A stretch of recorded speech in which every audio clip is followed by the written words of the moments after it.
Champions trophy से पहले मचा है नया बवाल। अफगानिस्तान के कारण क्या साउथ अफ्रीका कर देगा टूर्नामेंट को बॉयकॉट?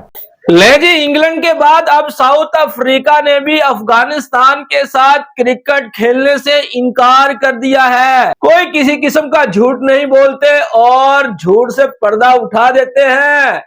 और आज जो सबसे बड़ी न्यूज निकलकर सामने आई है, अब साउथ अफ्रीका ने भी अफगानिस्तान को आंखें दिखाई हैं। अस्सलामुअलैकुम दोस्तों, पाकिस्तान की चैंपियन ट्रॉफी होने वाली है, हमारे घर पर होने वाली है और दोस्तों बवाल खत्म ही नहीं हो रहे। एक तरफ तो इंडिया कहता है वो पाकिस्तान आकर नहीं खेलेगा और जो टीम पाकिस्तान आ रही है अफगानिस्तान टीम, उसने सबसे पहले कहा था कि हम पाकिस्तान जाएंगे। दोस्तों अब उनके साथ ये हो रहा है कि पहले तो इंग्लैंड कहता है कि हम अफगानिस्तान के साथ नहीं खेलेंगे। अरे आपको अगर नहीं खेलना था तो आपने भारत में जाकर वर्ल्ड कप क्यों खेला था? फिर साउथ अफ्रीका आ जाता है, वो कहता है हम अफगानिस्तान के साथ नहीं खेलेंगे। अगर आपको अफगानिस्तान के साथ नहीं खेलना था तो जो अमेरिका में वर्ल्ड कप हुआ है आपने उसमें सेमीफाइनल क्यों खेला था? एक तरफ तो दोस्तों नमक हरामों की बात है, बेशक वो नमक हराम है और हमने हमेशा उनका साथ दिया है। आज अगर उनके साथ कोई नहीं खेल रहा तो पाकिस्तान को बिल्कुल उनके साथ खड़ा नहीं होना चाहिए, क्योंकि हम पहले काफी खड़े हो चुके हैं। हमें ये करना चाहिए कि यार इनके साथ तो कोई खेल ही नहीं रहा, इन्हें यहाँ पर बुलाकर हम क्या अचार डालेंगे। अब साउथ अफ्रीका और इंग्लैंड के बायकॉट के बाद अब यही चारा बचता है कि हम ये कहें कि श्रीलंका आ जाए, अफगान टीम घर पर ही बैठकर ये पूरा का पूरा मैच देख ले, क्योंकि इन्होंने हमारे साथ कभी ताउन नहीं किया। अफगान तालिबान हमारी फोर्सेस को मार रहे हैं, हमारे मुल्क में दहशतगर्दी और टीटीपी को सपोर्ट कर रहे हैं, खुलेआम कर रहे हैं। दोस्तों पहले तो ये होता था, इंडिया हमें कहता है कि आप कश्मीर में मुजाहिदीन को सपोर्ट कर रहे हैं। हमने कब माना है? हम तो यही कहते आए हैं कि हमने कभी भी मुजाहिदीन को सपोर्ट नहीं किया, वो वहाँ के लोग हैं। यहाँ पर देखें तो टीटीपी जो पाकिस्तान में दहशतगर्दी की कार्रवाइयां कर रही है, अब अफगानिस्तान खुले तौर पर सपोर्ट कर रहा है। अफगानिस्तान के दोस्तों जो ये दहशतगर्द टोला है उसने यहाँ तक आया है कि कोई भी अफगान शहरी अगर टीटीपी को ज्वाइन करना चाहता है वो ज्वाइन कर सकता है। तो हमें इनके साथ क्या हमदर्दी दिखानी चाहिए? अगर इनके साथ कोई भी नहीं खेल रहा तो दोस्तों उठाकर बाहर फेंक दो। और अगर सारे के सारे मुल्क ये कह रहे हैं तो फिर पाकिस्तान के पास कोई चारा नहीं। हम इनके लिए अब ये नहीं हो सकता कि ये आए और डायरेक्ट सेमीफाइनल में पहुंचे। कोई खेलेगा ही नहीं, एक पाकिस्तान खेलेगा, एक दोस्तों इंडिया खेलेगा, बाकी कौन खेल रहा है इनके साथ? कोई भी नहीं खेल रहा। सारे एक पर एक आकर कह रहे हैं कि ये वुमेन क्रिकेट टीम को खत्म कर दिया है, तो अब हम इनके साथ नहीं खेलेंगे। और आईसीसी दोस्तों बिल्कुल मजबूर है, क्योंकि आईसीसी की ये रूल बुक में ये बात है कि अगर आपकी वुमेन टीम नहीं होगी तो मेन टीम भी आपकी नहीं होगी। लेकिन यहाँ पर आकर भारतीय दबाव में आईसीसी अफगान क्रिकेट को बड़ी ही रियायतें दे रहा है, जो कि बिल्कुल गलत बात है। दोस्तों आपकी राय का इंतजार रहेगा, आप अपनी राय कमेंट सेक्शन में हमें बता सकते हैं। शुरुआत में अब तकरीबन 40 दिनों का समय बाकी रह गया है,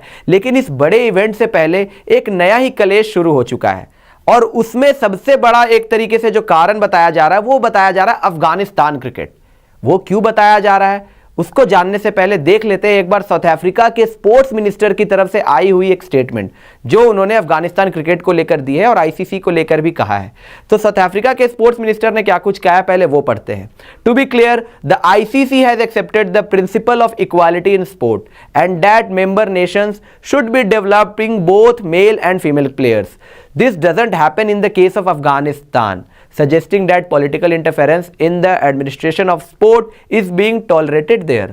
In the same breath, Sri Lanka was banned in 2023 for political interference. यानी कि यहाँ पे साउथ अफ्रीका के स्पोर्ट्स मिनिस्टर ने आईसीसी से कहा है कि जिस तरीके से आईसीसी जो स्पोर्ट को लेकर बहुत फेयर रहती है, वहाँ पे कोई डिफरेंसेस नहीं होता है, वहाँ उन्होंने आईसीसी ने जिस तरीके से श्रीलंकन क्रिकेट को सस्पेंड किया था 2023 के दौरान, जहाँ पे श्रीलंकन क्रिकेट के अंदर पॉलिटिकल इंटरफेरेंस काफ़ी ज़्यादा हो चुका था और तब आईसीसी ने संज्ञान लेते हुए वहाँ पे श्रीलंकन क्रिकेट को एक तरीके से सस्पेंड किया था। तो इस दौरान जो हमने देखा है कि साल 2021 के बाद से लेकर अब तक अफगानिस्तान में जब से तालिबान की सरकार आई है, वहाँ पर क्रिकेट में मेल और फीमेल प्लेयर्स के बीच में जिस तरीके से डिफरेंसेस देखने को मिले हैं, जिस तरीके से पार्शियलिटी हुई है, तो क्या वहां पर आईसीसी अफगानिस्तान क्रिकेट को उस तरीके से एक्शन नहीं ले सकती है उनके खिलाफ? यहां पर आईसीसी को एक तरीके से सवाल खड़े किए हैं यहां पे साउथ अफ्रीका के स्पोर्ट्स मिनिस्टर ने। इसके बाद उन्होंने कहा, it is not for me as the sports minister to make the final decision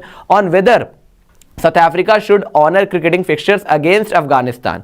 If it was my decision, then it certainly would not happen. यानी कि साफ साफ कह दिया यहाँ पे साउथ अफ्रीका के स्पोर्ट्स मिनिस्टर ने कि अगर उनके हाथ में चीज़ें होती तो यहाँ पे साउथ अफ्रीका चैंपियंस ट्रॉफी में अफगानिस्तान के खिलाफ मुकाबले नहीं खेलता, क्योंकि वो एक तरीके से डिफरेंसेस को सपोर्ट नहीं करेंगे। जिस तरीके से भेदभाव अफगानिस्तान के अंदर तालिबान सरकार के अंतर्गत चीज़ें देखने को मिली है स्पोर्ट्स में, मेल और फीमेल प्लेयर्स के बीच में जो डिफरेंसेस वहां देखने को मिलता है उसको ध्यान में रखते हुए यहां पर वो अगर होते डिसीजन मेकर तो यहां पे साउथ अफ्रीका जो है मुकाबला नहीं खेलता अफगानिस्तान के अगेंस्ट चैंपियंस ट्रॉफी में। यह कहना था यहां पे साउथ अफ्रीका के स्पोर्ट्स मिनिस्टर का कि भैया हम इनके साथ अपना भी चैंपियंस ट्रॉफी का मैच नहीं खेलेंगे।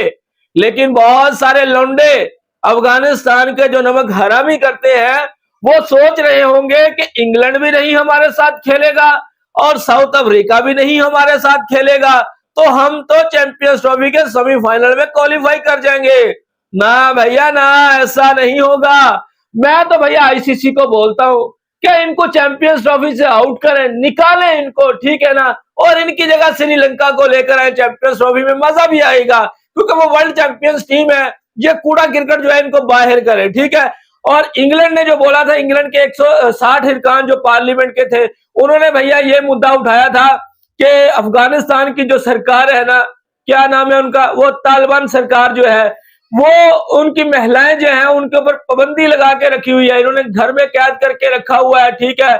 उनको बाहर नहीं निकलने दिया जाता, उनको एजुकेशन के लिए स्कूल कॉलेज के अंदर नहीं जाने दिया जाता। इसीलिए भैया हम इनके साथ किसी भी किस्म के जो है ताल्लुकात वो नहीं रखेंगे। अब ये चीजें देखते हुए साउथ अफ्रीका ने भी यही शब्द बोले हैं कि भैया अफगानिस्तान के अंदर तो महिलाओं को किसी किस्म की इजाजत नहीं दी जाती, उनको गुलाम बना के रखा हुआ है, तो हम इनके साथ स्पोर्ट्स क्यों खेलें, हम इनके साथ क्यों ताल्लुकात बढ़ाएं।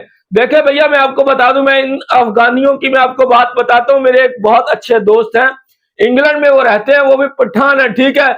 मैंने उनसे पूछा कि भैया आपकी जो सरकार है तालिबान, वो आपकी जो महिलाएं हैं उनके ऊपर पाबंदियां क्यों लगा रही हैं, उनको कॉलेज के अंदर यूनिवर्सिटी के अंदर एजुकेशन के लिए क्यों नहीं जाने दिया जाता।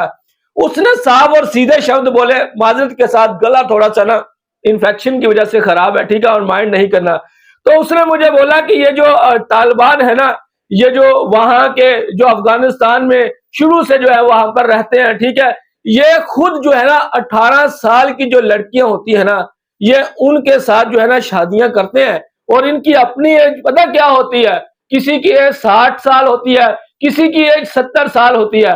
इस कदर ये अपनी महिलाओं के ऊपर जुल्म करते हैं। ये ऊपर से आपको लगते हैं कि ये बहुत अच्छे हैं। देखिए मैं इनको नमक हराम क्यों बोल देता हूं, नमक हराम मैं इनको इसलिए बोलता हूं कि 40-50 साल का अरसा पाकिस्तान ने इनको अपने देश में रखा है। पाकिस्तान की सरकार का भला हो भैया, जिन्होंने इनको अपने देश में रखा, इनको खिलाया पिलाया, इन्होंने वहां से पैसा इकट्ठा किया और खुद अपने देश में लेकर चले गए। और पाकिस्तान के जो हालात थे वो इन लोगों की वजह से खराब हुए थे। और इन्होंने क्रिकेट जो सीखी है ना, ये जो राशिद खान आपको गुगली चुगली करते नजर आते हैं, ठीक है, ये जो आपको मुजीब शतक लगाते नजर आते हैं, इन्होंने पाकिस्तान की अकेडमीज के अंदर क्रिकेट खेलना सीखी है। पाकिस्तान ने इनको क्रिकेट खेलना सिखाई है और ये पाकिस्तान के अगेंस्ट ही जहर उगलना शुरू कर देते हैं। आपने देखा होगा सोशल मीडिया के ऊपर इन्होंने अपने पेजेस बनाए हुए हैं और पाकिस्तान के अगेंस्ट जो है ये गंदे शब्दों का इस्तेमाल करते रहते हैं, ठीक है। इसीलिए मैं इनको नमक हराम बोलता हूं। और ये भारत के साथ जो है ना, ये अपनी दोस्ती बढ़ाना चाहते हैं,